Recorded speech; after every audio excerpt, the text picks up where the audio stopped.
The Journal is talking to Doris Hagedon of Covington. Doris, you said you grew up in Minnesota? What part of Minnesota?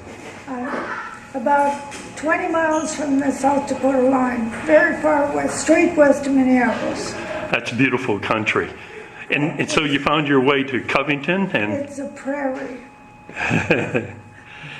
and you're pretty active here at the Y. I go to water aerobics. And is that including swimming laps and all that as well? No. Water aerobics? I just do the exercises. I don't swim laps. How long have you been doing this? Since the Y opened. Wow, several years. I don't remember what year it opened. So. And what attracted you to that? Well, I do like to be in the water, and I like to do the exercising, so that was it. And I wonder if that's a function of being from the land of 11,000 lakes. That's right. And I like to continue being active, and if you want to know, we have a very nice social life being in the pool, probably more social than we should be doing, because we talk a lot, and we go out to eat 2 times a week after we exercise. And we have a monthly birthday luncheon. I met more people there than I would have if I hadn't come here, and a lot of them are from Clifton Forge that I would not have met otherwise. Well, sometimes we have as many as 27, 28. Probably the average would be more like 20. When do you... Monday, Wednesday, and Friday morning. So you're pretty religious at doing this. Yes. Have to set the alarm to get out of bed because I would otherwise sleep later. You're 94? Yes. What'd you do, Miss Hagedon? Did you retire before you retired? I didn't have a job. I was home. I was a professional volunteer, we'll say. After I came here, a friend thought I didn't have anything to do, so I was very active in the Girl Scouts. I was a leader, a trainer, a service unit chairman. How'd you end up here? My husband worked for Hercules, and he was invited to come here in 1969.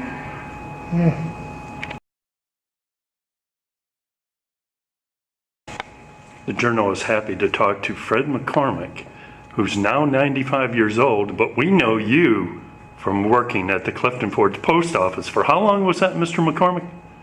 How long what? How long you worked with the Clifton Forge Post Office for 15 years? Yeah. But you're from Covington. How did you happen upon that job? Well, I got it out in the newspaper. There was an ad in the newspaper on the lady that had it wanted some help. So I had done other places, and I lived in Pennsylvania, and churches and schools and things. So I answered the ad, and she called me up and said, "What day do you want to go to work?" I try to come between 3 and 4 days out of the week. What's your favorite activity here? Well, walking upstairs on the track and a bicycle. I think the bike does me more good than the track. Now, I shouldn't say that maybe, but for me, for my knees, I think it does me the best. Did you cycle when you were younger? What? Did you bicycle? Did you bicycle when you were younger? I see. And so you found the job at the Clifton Forge Post Office through the newspaper. What did you do prior to that? Well, not much, because I moved here 35 years ago. My wife and I, we lived in Pennsylvania, and my daughter had been here in Covington ever since she got out of high school. So she said, "Why are you staying up there? Why don't you move down here?" Because my family was all gone. I told my wife, I said, "If you want to move to Covington, you just say the word and we'll go." The weather's a little better than Pennsylvania's. Where? The weather. The weather's a little better here, isn't it? I hope to tell you. Who's your daughter? Sharon McCarter. Yes, I've seen the weather in the northern part of Pennsylvania in January, 20 below, a good many mornings. So does Sharon still live here?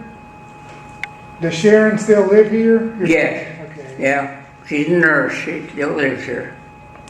Well, it looks like the Y personnel is delighted to see both of you on a regular basis. And they talk about how surprised, not surprised, but how delighted they are to see both of you and that you both seem to work pretty hard. Mr. McCormick, what did you tell your doctor? Okay. He was getting a little chunky? No, I didn't dare tell him that. But he made the suggestion to me, that's the best move I ever made.